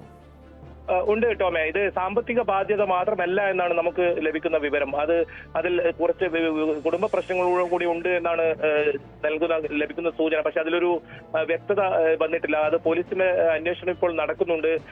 സാമ്പത്തിക ബാധ്യത മാത്രമല്ല എന്നാണ് നമുക്ക് ഇവർ വിവരങ്ങൾ പങ്കുവെക്കുന്നത്. അങ്ങനെയാണെങ്കിൽ ഇതെന്താണ് ഇങ്ങനെ ഇത്രയും ഒരു ക്രൂരമായ കൃത്യം ഉണ്ടാവാനുള്ള, അല്ലെങ്കിൽ ആരാണിത്? ഇത് മകനാണോ ഇത്തരത്തിൽ ഇവർക്കെല്ലാം ഇത്തരത്തിൽ വിഷം നൽകി അല്ലെങ്കിൽ ആസിഡ് നൽകി ഇങ്ങനെ മരണപ്പെടാനുള്ള ഒരു സാഹചര്യം? ഇതിൽ പുറത്തു നിന്നും ആളുകൾ ആരും തന്നെ ഏതെങ്കിലും വന്ന് ഇടപെടലോ ഉണ്ടായിട്ടില്ല എന്ന് പോലീസ് പറയുന്നുണ്ട്. അപ്പോൾ ഇത് എന്താണ് ഇതിന്റെ യഥാർത്ഥ കാരണം എന്നത് സംബന്ധിച്ച് പോലീസിന് ഇപ്പോൾ വിവരങ്ങൾ പങ്കുവെക്കാൻ സാധിക്കുന്നില്ല. അവർ അത് അന്വേഷണം നടക്കുന്നുണ്ടെന്നാണ് പറയുന്നത്. അതിൽ ചില സംശയങ്ങളൊക്കെ ഉയരുന്നുണ്ട്. അത് കുടുംബത്തിൽ തന്നെ ഉണ്ടായ പ്രശ്നങ്ങളാണ് എന്നുള്ള തരത്തിലാണ് സൂചനകൾ വരുന്നത്. ഏതായാലും മകൻ ഇപ്പോൾ ഒരാൾ ഇപ്പോൾ പരിയാരം മെഡിക്കൽ കോളേജ് ആശുപത്രിയിലുണ്ട്, ചികിത്സയിലുണ്ട്. ഇയാൾക്ക് ബോധം വന്നാൽ കൂടുതൽ വിവരങ്ങൾ അറിയുമെന്നാണ് മനസ്സിലാക്കാൻ സാധിക്കുന്നത്. അതൊപ്പം പോലീസിന്റെ അന്വേഷണം നടക്കുന്നുണ്ട്. ഏതെങ്കിലും തരത്തിൽ മറ്റു കുടുംബ പ്രശ്നം ഏത് തരത്തിലാണ് ഇവർക്കുണ്ടായതെന്ന്, മകനുമായി ബന്ധപ്പെട്ട് ചില പ്രശ്നങ്ങളുണ്ടെന്നൊക്കെ സൂചന ലഭിക്കുന്നുണ്ട്. പക്ഷേ നമുക്കതിലൊരു സ്ഥിരീകരണം ഇതുവരെ ലഭിച്ചിട്ടില്ല. പോലീസുമായി അല്പസമയം സംസാരിച്ചിരുന്നു. സാമ്പത്തിക ബാധ്യത മാത്രമല്ല എന്നാണ് പോലീസ് നൽകുന്ന സൂചന. അങ്ങനെയാണെങ്കിൽ അത് എന്താണ് ഈ ഒരു ഇത്രയും 4 പേർക്കൊക്കെ ഇത്തരത്തിൽ, അതായത് ഒരു മഗ് നിറയെ ആസിഡ് എടുത്ത് ഇവർ കുടിച്ചു എന്നാണ് പോലീസ് പറയുന്നത്. അത് പിന്നീട് നാട്ടുകാരെ ഇങ്ങനെ ആസിഡ് കുടിച്ചിട്ടുണ്ടെന്ന് ഈ ഗോപിയാണ് വിളിച്ച് പറയുന്ന സാഹചര്യമുണ്ടായത്. അങ്ങനെയാണെങ്കിൽ അത് മറ്റു തരത്തിൽ ഈ കുടുംബ പ്രശ്നവുമായി ബന്ധപ്പെട്ട് ഏതെങ്കിലും ഇടപെടലാണോ, കുടുംബത്തിന്റെ അകത്ത് തന്നെ ഇവർ ആണോ എന്നുള്ള ഒരു സംശയമൊക്കെ വരുന്നുണ്ട്. എന്തായാലും അതിലൊരു കുറച്ച് വ്യക്തത കുറവുണ്ട്. അതുകൊണ്ട് ആ കാര്യത്തിലൊരു സ്ഥിരീകരണം നൽകാൻ ഇപ്പോൾ സാധിക്കില്ല. ഏതായാലും പോലീസിന്റെ ഭാഗത്ത് നമുക്ക് കൂടുതൽ വിവരങ്ങൾ അറിയാനുണ്ട്. എന്തായാലും ഇന്ന് പുലർച്ചെ 4 മണിയോടെയാണ് ഈ സംഭവം ഉണ്ടായത്. ഈ പറക്കളായി, അതായത് കാഞ്ഞങ്ങാടിനടുത്ത് പറക്കളായി എന്ന് പറയുന്ന സ്ഥലം അമ്പലത്തറ പോലീസ് സ്റ്റേഷൻ പരിധിയിലാണ് ഈ സ്ഥലം വരുന്നത്. ഇവിടെയാണ് ഇത്തരത്തിൽ 4 പേരും ആസിഡ് കഴിക്കുന്ന സാഹചര്യമുണ്ടായത്. അതിൽ 3 പേർ മരണപ്പെട്ടു. ഏതായാലും ഒരാളുടെ നില അതീവ ഗുരുതരമാണ്. ഇദ്ദേഹം പരിയാരം മെഡിക്കൽ കോളേജിലുണ്ട്. മകനാണ്, ഇവരുടെ ഇളയ മകനാണിത് ഇപ്പോൾ ആശുപത്രിയിലുള്ളത്. ഈ മകന് ബോധം ലഭിച്ചാൽ അതിൽ കൂടുതൽ വ്യക്തത വരും. കുറച്ച് കാര്യങ്ങളൊക്കെ മകൻ പങ്കുവച്ചിട്ടുണ്ട് എന്ന് തന്നെയാണ് നമ്മൾ മനസ്സിലാക്കുന്നത്. പക്ഷെ അതിന് പോലീസിന് ഒരു വ്യക്തത കുറവുണ്ട്. അതുകൊണ്ടാണ് ഇതിൽ കൂടുതൽ വിവരങ്ങൾ ഇപ്പോൾ പുറത്തു വരാത്തത്. എന്തായാലും സാമ്പത്തിക ബാധ്യത മാത്രമല്ല കാരണമെന്നാണ് ഇപ്പോൾ പുറത്തു വരുന്ന വിവരം.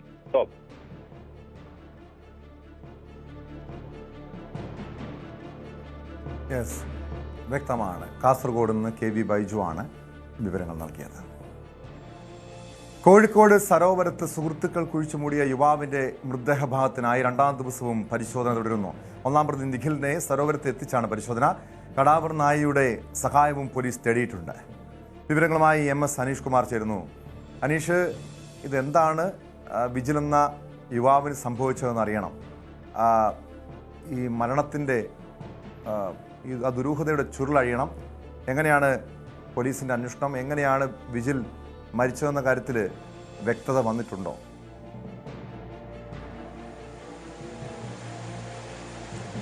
ടോം, ഇന്നലെ ഏതാണ്ട് രാവിലെ മുതൽ 5 മണിക്കൂറോളം പോലീസ് ഈ മൃതദേഹം ഉണ്ടെന്ന് പറയപ്പെടുന്ന സ്ഥലത്ത് തെരച്ചിൽ നടത്തിയെങ്കിലും കൃത്യമായി ആ മൃതദേഹം ഉള്ളയിടത്തേക്ക് എത്താൻ കഴിഞ്ഞില്ല. പ്രത്യേകിച്ച് വലിയ മഴ ജില്ലയിൽ പെയ്യുന്ന ഒരു സാഹചര്യം. സരോവര മേഖലയിലും നല്ല മഴയായിരുന്നു. ഒപ്പം ഈ ചതുപ്പ് നിലത്തിലേക്ക് ഈ യന്ത്രവൽകൃത സംവിധാനങ്ങളുടെ സഹായത്തോടുകൂടി ഇറങ്ങാൻ കഴിയാത്ത അവസ്ഥ, പ്രത്യേകിച്ചും മണ്ണുമാന്തി യന്ത്രമൊന്നും ഇറക്കാൻ കഴിയാത്തൊരവസ്ഥ. അതുകൊണ്ട് തന്നെ ഇന്ന് രാവിലെ ആദ്യം പോലീസ് ചെയ്തത് ആ ചതുപ്പ് നിലത്തിലേക്ക്, അതായത് ഈ മൃതദേഹമുണ്ടെന്ന് പറയപ്പെടുന്ന ഇടത്തേക്ക് ഒരു താൽക്കാലികമായ റോഡ് നിർമ്മിക്കുന്ന പ്രവൃത്തിയായിരുന്നു. റോഡ് നിർമ്മിച്ചാൽ മാത്രമേ അവിടേക്ക് ചെറിയ മണ്ണുമാന്തി യന്ത്രങ്ങൾ ഉപയോഗിച്ച് ആ ചതുപ്പിൽ പരിശോധന നടത്താൻ കഴിയുകയുള്ളൂ.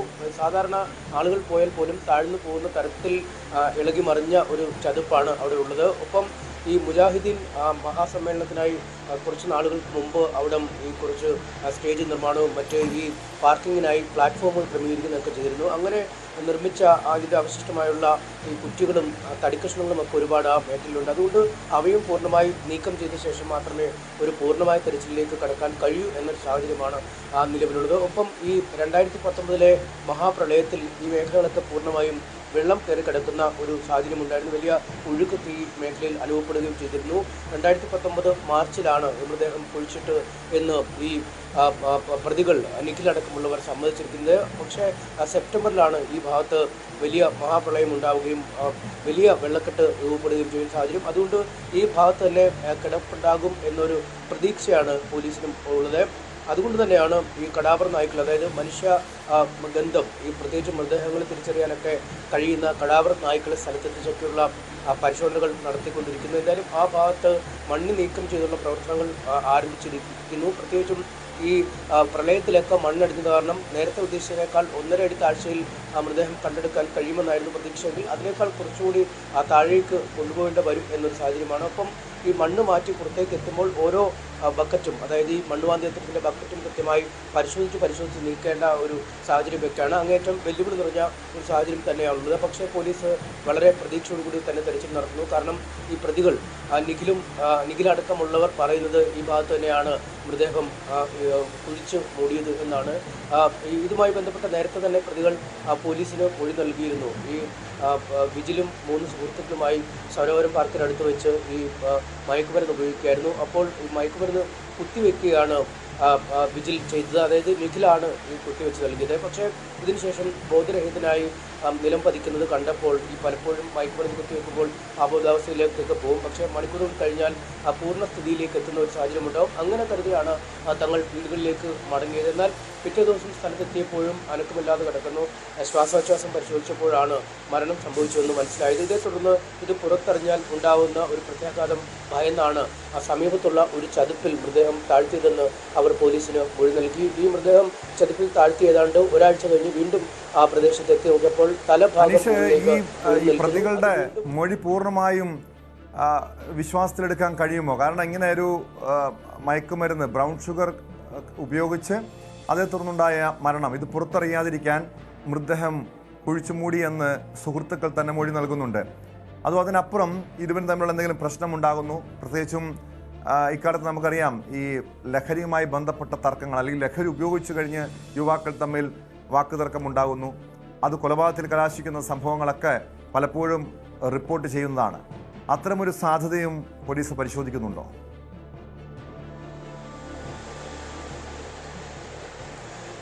ടോമോ, പൂർണ്ണമായും ഇവരുടെ മൊഴി വിശ്വാസത്തിലെടുക്കാൻ കഴിയില്ല എന്നാണ് പോലീസും പറയുന്നത്. കാരണം ഈ കൃത്യം നടന്ന ശേഷം, അതായത് വിജിലിനെ കാണാതായ ശേഷം വിജിലിൻ്റെ കുടുംബം, പോലീസ് എന്നിവരൊക്കെ ഇവരെ പലതവണ ചോദ്യം ചെയ്തതാണ്. അന്നൊക്കെ ഇവർ ഒരു തരത്തിലുമുള്ള ഇങ്ങനൊരു സംഭവം നടന്നതിൻ്റെ ലാഞ്ചന പോലും ഇവരുടെ മൊഴിയിൽ ഉണ്ടായിരുന്നില്ല. 3 സുഹൃത്തുക്കളും ഒരേ രീതിയിലാണ് മൊഴി നൽകിയത്. അതായത് റെയിൽവേ സ്റ്റേഷൻ ഭാഗത്തേക്ക് പോയി അവിടെ നിന്നും ട്രെയിൻ കയറി പോകും എന്ന് പറഞ്ഞു എന്നാണ് പറഞ്ഞിരുന്നത്. ഒപ്പം ഇക്കാര്യം സാധൂകരിക്കുന്നതിനായി ഈ വിജിലിൻ്റെ ബൈക്കും മൊബൈൽ ഫോണും ഒക്കെ ഈ കോഴിക്കോട് കല്ലായി റെയിൽവേ സ്റ്റേഷന് സമീപമുള്ള ഒരു കാട്ടിൽ ഉപേക്ഷിച്ചു. ഈ മൊബൈൽ ലൊക്കേഷനൊക്കെ പിന്തുടർന്നൊക്കെ വന്ന് ഈ ബൈക്ക് കണ്ടെടുത്താൽ ഈ റെയിൽവേ സ്റ്റേഷൻ്റെ അടുത്ത് സൂക്ഷിച്ചിട്ട് പോയി എന്ന് തെറ്റിദ്ധരിക്കും. അത്തരം ഇടപെടലുകൾ പോലും ഇവരുടെ ഭാഗത്തുനിന്നും ഉണ്ടായിരുന്നു. പലവട്ടം പോലീസ് ഇതുമായി ബന്ധപ്പെട്ട് ഇവരെ ചോദ്യം ചെയ്തതാണ്. കാരണം ഈ സുഹൃത്തുക്കളോടൊപ്പമാണ് വെസ്റ്റ് ഹില്ലിലെ വീട്ടിൽ നിന്നും വിജില് ഇറങ്ങിപ്പോകുന്നത്. അതുകൊണ്ട് കൂട്ടുകാരോടൊപ്പം പോന്നു എന്ന കൃത്യമായ ഒരു തെളിവ് കുടുംബത്തിലുണ്ടായിരുന്നു. അത് പോലീസിന് കൈമാറി. വിജിലിൻ്റെ കുടുംബവും ഇക്കാര്യം സുഹൃത്തുക്കളോട് പലവട്ടം സംസാരിച്ചു. അന്നൊന്നും സമ്മതിക്കാതിരുന്നതാണ് പിന്നീട് പോലീസിൻ്റെ സമർത്ഥമായ ഒരു അന്വേഷണത്തിൻ്റെ തുടർച്ച എന്നവണ്ണം ലഭിക്കുന്നത്. അതുകൊണ്ട് ഇപ്പോഴും ഇവർക്ക് ഈ മൃതദേഹത്തിനോട് അപമര്യാദയിൽ പെരുമാറി തെളിവ് നശിപ്പിക്കൽ അങ്ങനെയുള്ള കുറ്റങ്ങളൊക്കെയാണ് ചുമത്തിയിരിക്കുന്നത്. പക്ഷേ ഈ മൃതദേഹം കണ്ടെടുക്കുക എന്നത് തന്നെയാണ് ഇതിൽ ഏറ്റവും നിർണായകമായ ചൂട്. കാരണം കേസ് തെളിയണമെങ്കിൽ അല്ലെങ്കിൽ അതുമായി ബന്ധപ്പെട്ട സാഹചര്യ തെളിവുകൾക്ക് ബോധപരമായ തെളിവുകൾ ലഭിക്കണമെങ്കിൽ ആ മൃതദേഹം കിട്ടണം. പ്രത്യേകിച്ചും ഈ മൃതശരീരമൊക്കെ ഏതാണ്ട് അഴുകിപ്പോയിരിക്കാൻ സാധ്യതയുണ്ട്. കാരണം 6 വർഷത്തിന് മേൽ പഴക്കമുണ്ട്. പക്ഷേ തലയോട്ടിയും അസ്ഥി ഭാഗങ്ങളുമൊക്കെ ലഭിക്കും. അതിൽ നിന്നൊക്കെ പുതിയ തെളിവുകളിലേക്ക് നീങ്ങാൻ കഴിയുമെന്ന് പോലീസ് പ്രതീക്ഷിക്കുന്നു. പക്ഷേ ഇതിനകത്ത് മറ്റൊരു കാര്യം കൂടിയുണ്ട്. ഈ മൃതദേഹം സംസ്കരിച്ച ശേഷം ഏതാണ്ട് 4 മാസം കഴിയുമ്പോൾ പ്രതികൾ വീണ്ടും ഇവിടേക്ക് എത്തുകയും ഈ മൃതദേഹം കുഴിച്ചിട്ട സ്ഥലത്തു നിന്നും ഒരു അസ്ഥികഷ്ണം ശേഖരിച്ച് മരണാനന്തര കർമ്മങ്ങൾ കൂട്ടുകാർ തന്നെ നടത്തി എന്നൊക്കെ പറയുന്നുണ്ട്. ആ പരികർമ്മി അടക്കം കണ്ടെത്താനുള്ള ശ്രമങ്ങളുമൊക്കെ പോലീസ് നടത്തുന്നുണ്ട്. അങ്ങനെ കൃത്യമായൊരു ആസൂത്രണം ഈ കൃത്യം നടന്ന ശേഷം പ്രതികളുടെ ഭാഗത്തുനിന്നും ഉണ്ടായി എന്നൊരു വിലയിരുത്തൽ തന്നെയുണ്ട്. അതുകൊണ്ട് പൂർണ്ണമായും ഈ കഥ മാത്രമാണ് പിന്നിലുള്ളത്. ഈ മയക്കുമരുന്ന് കുത്തിവെച്ചപ്പോൾ അങ്ങനെ മരിച്ചതാണോ, അതെങ്കിലും മറ്റെന്തെങ്കിലും കാര്യങ്ങൾ ഈ പ്രതികളും വിജിലുമായി ഉണ്ടായിരുന്നു എന്നടക്കമൊക്കെയുള്ള കാര്യങ്ങൾ അന്വേഷണത്തിന്റെ പരിധിയിൽ തന്നെ വരും. എന്തായാലും ഇപ്പോൾ 3 ദിവസത്തേക്കാണ് പോലീസിന് പ്രതികളെ കാര്യങ്ങളിലും പോലീസ് അന്വേഷണം നടത്തുകയാണ്. മറ്റെന്തെങ്കിലും ദുരൂഹത മരണത്തിലുണ്ടായിട്ടുണ്ടോ? പ്രത്യേകിച്ച് 6 വർഷം മുൻപുണ്ടായ ദുരൂഹ മരണമാണ്. അതിന്റെ ചുരുളഴിക്കാനുള്ള നീക്കത്തിലാണ് പോലീസ്.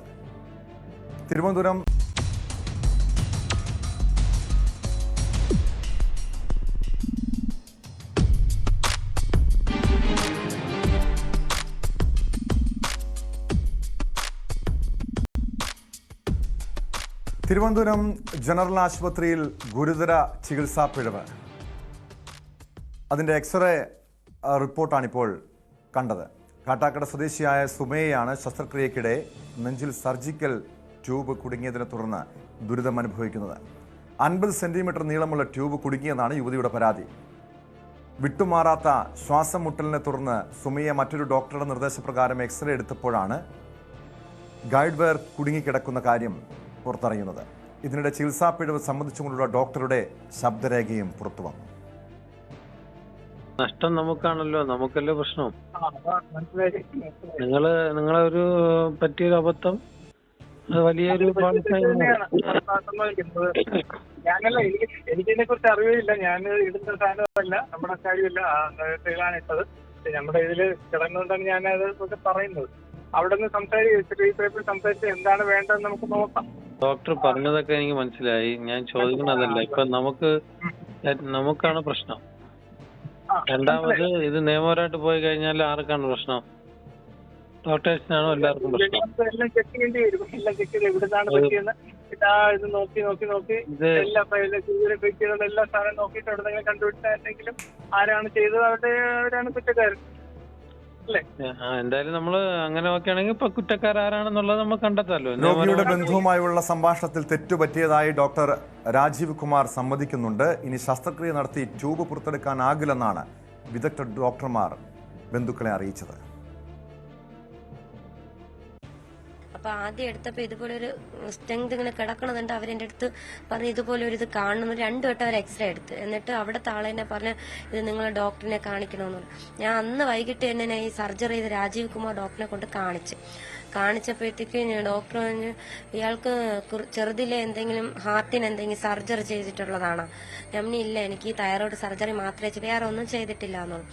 അങ്ങനെ ഇരിക്കെ ഈ ഡോക്ടർ അവിടെ വെച്ച് തന്നെ വേറെ ഡോക്ടറിനെ ഫോൺ വിളിച്ച് ഇങ്ങനെ കാര്യങ്ങളൊക്കെ ചോദിച്ചിട്ട് പറഞ്ഞ് സമാധാനപ്പെടണം, പേടിക്കുകയൊന്നും വേണ്ട, ഇത് ഞങ്ങൾ ഇത് എടുത്തു തരാം. ഇതൊരു സെൻട്രൽ വെയിൻ ഇട്ടപ്പോഴത്തേക്ക് ഇതങ്ങനെ ബ്ലഡ് സർക്കുലേഷൻ നടന്ന സമയത്ത് ഇത് കയറി പോയതാണ്, അത് വിട്ടുപോയതാണ്, റിമൂവ് ചെയ്യാൻ വേണ്ടി ഈ പുള്ളിക്ക് വിട്ടുപോയതാണ്. ഇത് പേടിക്കണ്ട, നമുക്കിത് കീഹോൾ സർജറി വഴി തുറന്ന് ഇങ്ങനെ എടുക്കാൻ പറ്റും എന്നും.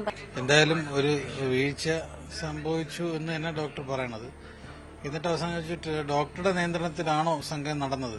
അതെ, എന്റെ നിയന്ത്രണത്തിലാണ് നടന്നത്. അതിൽ വെച്ച് സംഭവിച്ചതാണെന്നും ഇതിൽ ഉത്തരവാദിത്തം ഡോക്ടറാണല്ലോ എന്ന് ചോദിച്ചപ്പോൾ ഇല്ല ഞാനല്ല എന്ന് പറഞ്ഞ് ഒഴിഞ്ഞ് ഫോണ് ഓഫാക്കുകയാണ് ചെയ്തത്.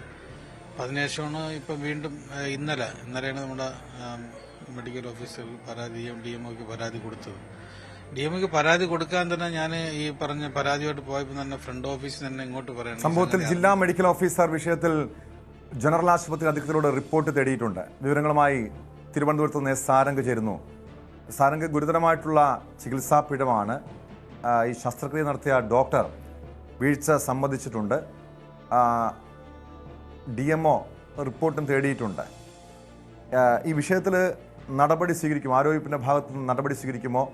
മാത്രമല്ല, ആ ട്യൂബ് അവിടെ നിന്നും നീക്കം ചെയ്യാൻ സാധിക്കില്ല എന്നാണ് വിദഗ്ധ ഡോക്ടർമാർ പറയുന്നത്. അതങ്ങനെ ശരീരത്തിലുള്ളത് ഏതെങ്കിലും ആരോഗ്യ പ്രശ്നങ്ങൾ, ഭാവിയിൽ ഗുരുതരമായിട്ടുള്ള ആരോഗ്യ പ്രശ്നം ഉണ്ടാകാനുള്ള സാധ്യതയുണ്ടോ സാരംഗ്? തീർച്ചയായും ടോം, ഇത്തരത്തിലൊരു ട്യൂബ് ശരീരത്തിനകത്ത് തുടരുന്നത് കൂടുതൽ ആരോഗ്യ പ്രശ്നങ്ങളിലേക്ക് നയിക്കുമെന്നാണ് നമുക്ക് മനസ്സിലാക്കാൻ കഴിയുന്നത്. കാരണം ഇതൊരു താൽക്കാലികമായി മരുന്ന് നൽകാൻ വേണ്ടി മാത്രം അകത്ത് വെച്ചിരുന്ന ഒരു ട്യൂബാണ്. അതായത് ഈ ഒരു തൈറോയ്ഡ് നീക്കം ചെയ്യുന്ന ശസ്ത്രക്രിയയ്ക്ക് ശേഷം കുറച്ച് ആരോഗ്യ പ്രശ്നങ്ങൾ ഉണ്ടായതിനെ തുടർന്ന് ഈ യുവതിയെ ICUവിൽ പ്രവേശിപ്പിച്ചിരുന്നു. ആ സമയത്ത് കൂടുതൽ എളുപ്പത്തിൽ മരുന്ന് ശരീരത്തിലേക്ക് എത്തിക്കാൻ വേണ്ടിയിട്ടായിരുന്നു സെൻട്രൽ ലൈന് ഈ യുവതിയുടെ ശരീരത്തിൽ ഘടിപ്പിച്ചത്. അതിനുശേഷം ഇത് നീക്കം ചെയ്യാതെ, അതായത് 2023 ഈ ഒരു സർജറി കഴിഞ്ഞത്. അതിനുശേഷം ഇത്രയും വർഷം കഴിഞ്ഞു.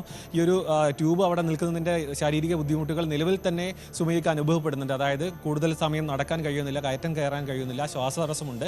അത്തരത്തിലുള്ള ഗുരുതരമായ പ്രശ്നങ്ങൾ ഇപ്പോൾ തന്നെ അവർ നേരിടുന്നുണ്ട്. അത് കൂടുതൽ കാലം ഈ ഒരു ട്യൂബ് അകത്ത് കിടക്കുന്നതിന് ഗുരുതരമായ ശാരീരിക പ്രശ്നങ്ങൾ, അതായത് ആരോഗ്യ പ്രശ്നങ്ങൾ ഉണ്ടാകുമെന്ന് തന്നെയാണ് നമ്മൾ മനസ്സിലാക്കുന്നത്. ഈ ഒരു പ്രശ്നത്തിൽ DMO നിലവിൽ റിപ്പോർട്ട് തേടിയിട്ടുണ്ട്. പക്ഷേ ഒരു ഉദാസീനത ഈ ഒരു ആരോഗ്യ വകുപ്പിൻ്റെ ഭാഗത്തു നിന്നും ഉണ്ടായിട്ടുണ്ട് എന്നുള്ളത് തീർച്ചയാണ്. കാരണം ഈ ഒരു ട്യൂബ് അകത്ത് കിടക്കുന്ന കാര്യം അവർ ആദ്യം തന്നെ അറിഞ്ഞിരുന്നു. അതിനുശേഷം ഈ ഒരു DMOയ്ക്ക് പരാതിയുമായി ആരോഗ്യവകുപ്പിനും പിന്നെ ഒപ്പം തന്നെ ആരോഗ്യമന്ത്രിക്കും മുഖ്യമന്ത്രിക്കും അടക്കം ഈ ഒരു പരാതി നൽകിയെങ്കിലും കൃത്യമായൊരു ഇടപെടൽ, ഇതിൽ എന്തൊക്കെ കാര്യങ്ങൾ കൂടുതൽ ചെയ്യാൻ കഴിയും, ഇതിലൊരു കുടുംബത്തിൻ്റെ ഭാഗം കേൾക്കാനോ ഒന്നും തയ്യാറായിട്ടില്ല എന്ന് കുടുംബം നമ്മോട് പങ്കുവച്ചിരുന്നു. അതായത് ഈ ഒരു സംഭവത്തിൽ കുടുംബത്തിൻ്റെ ഭാഗം എന്താണ് സംഭവിച്ചത് എന്നൊന്നും അവരുടെ വിശദമായ വിവരങ്ങൾ തേടാനൊന്നും ആരോഗ്യവകുപ്പ് തയ്യാറായിട്ടില്ല. മാത്രമല്ല, ഇതിലൊരു മാധ്യമങ്ങളിൽ വാർത്തയായതിനു ശേഷം മാത്രമാണ് DMO ഈ ഒരു റിപ്പോർട്ട് തേടിയിരിക്കുന്നത്. ഈ ഒരു സെൻട്രൽ ലൈൻ 2 വർഷത്തോളം ഇതിൽ തുടർന്നതിൻ്റെ ശാരീരിക ബുദ്ധിമുട്ടിൽ നിലവിൽ തന്നെ അവർ അനുഭവിക്കുന്നുണ്ട്. ഒപ്പം തന്നെ ഈ ഒരു സെൻട്രൽ ലൈൻ ഈ ഒരു ധമനിയോട് അകത്തേക്ക് കയറി നിൽക്കുന്ന ഒരു സാഹചര്യമാണ്. അത് നീക്കം ചെയ്യണമെന്നുണ്ടെങ്കിൽ ഇതിൽ ഇപ്പോൾ അനുഭവിക്കുന്നതിനെക്കാട്ടും കൂടുതൽ പ്രശ്നങ്ങൾ ഉണ്ടാകാൻ സാധ്യതയുണ്ടാണെന്നാണ് പറയുന്നത്. അതായത് ഹൃദയത്തിനടക്കം കേടുപാടുകൾ സംഭവിക്കാം, കൂടുതൽ ബ്ലീഡിംഗ് അടക്കമുള്ള പ്രശ്നങ്ങൾ ഉണ്ടാകാൻ സാധ്യതയുണ്ടെന്നാണ് വിദഗ്ധർ സംഘം അറിയിക്കുന്നത്. ഈ ഒരു പ്രശ്നം തന്നെ, അതായത് ഒരു ശ്വാസതടസ്സം അനുഭവപ്പെട്ടപ്പോൾ മറ്റൊരു ഡോക്ടറെയാണ് സുമയ്യ ആദ്യം കാണിച്ചത്.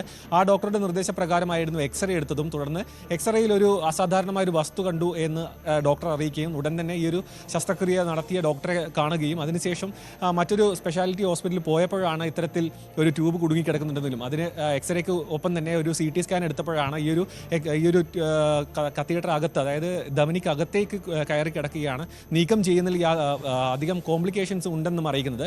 അതിനുശേഷം ഡോക്ടർ ഈ ഒരു CT സ്കാനിന്റെ പണമടക്കം ഈ ഒരു നൽകിയിരുന്നു. ഇത് നിസാര വീഴ്ചയല്ല, ഒറ്റപ്പെട്ട സംഭവമല്ല, ഇത് സിസ്റ്റത്തിന്റെ പിഴവാണോ? അങ്ങനെയെങ്കിൽ ഇനിയും ഇതുപോലെ മുടന്തൻ ന്യായങ്ങൾ പറഞ്ഞ് ഈ വീഴ്ച വരുത്തിയ ഡോക്ടർമാരെ സംരക്ഷിക്കാൻ കഴിയുമോ? കോഴിക്കോട് മെഡിക്കൽ കോളേജിൽ സമാനമായ ദുരന്തം നേരിട്ട യുവതിയുടെ വാർത്ത നമ്മൾ റിപ്പോർട്ട് ചെയ്തതാണ്. പക്ഷേ അവിടെ വീഴ്ച വരുത്തിയവരെ സംരക്ഷിക്കുന്ന നിലപാടാണ് ആരോഗ്യവകുപ്പ് സ്വീകരിച്ചതെങ്കിൽ ഈ തിരുവനന്തപുരം ജനറൽ ആശുപത്രിയിലെ ഗുരുതരമായിട്ടുള്ള ചികിത്സാ പിഴവിലും എന്ത് നടപടി സ്വീകരിക്കുമെന്ന് നോക്കിക്കാണേണ്ടതാണ്. ശക്തമായ നടപടി വീഴ്ച വരുത്തിയവർക്കെതിരെ, ഡോക്ടർമാർക്കെതിരെ സ്വീകരിക്കാൻ ആരോഗ്യവകുപ്പ് തയ്യാറാകണം. സ്പോട്ട് ലൈവ് പൂർണ്ണമാകുന്നു. നമസ്കാരം.